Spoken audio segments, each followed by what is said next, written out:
मई में शादी रहे तिलक अप्रैल में, एही से बेचैनी ओकरा भइल बदिल में। मई में शादी रहे तिलक अप्रैल में, एही से बेचैनी ओकरा भइल बदिल में। मिले ना दिलस अब कोरोनावा हो, कोरोनावा हो। हमरा बलमुआ के केहू नइखे आपन, कैला पौधा के रोवे फोनावा हो।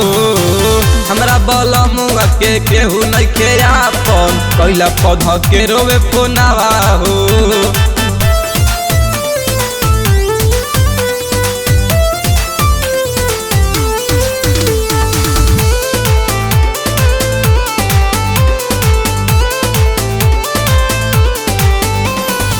के कर दोष बा जिसमें न होश बा, बाजल दुआरे नहीं बैंड की पावर समैंड भइल बा, कि राजा हाफ माइंड भइल बा।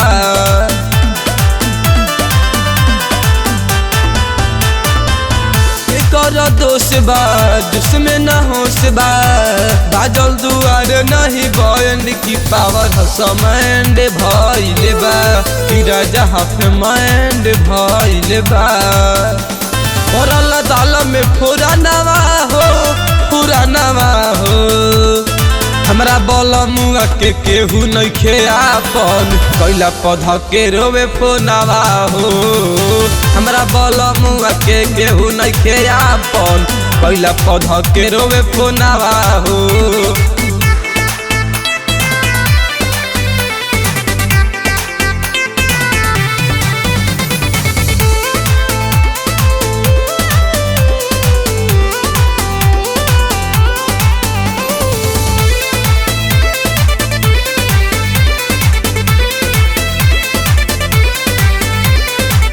साजन सुहाग हो, रमेश पर आगे हो, एही से मन नहीं लागे। ए सखी रात भर जागल रहिला, कि राजा संगे लागल रहिला।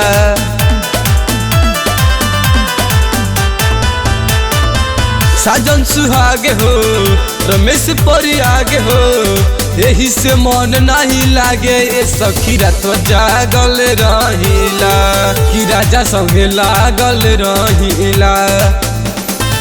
जादो जितेंद्र हमर सोनावा हो, हाँ सोनावा हो।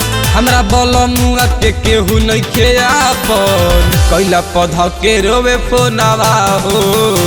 हमरा बलमुआ के केहू नइखे आपन, कैला पौधा के रोवे फोनावा हो।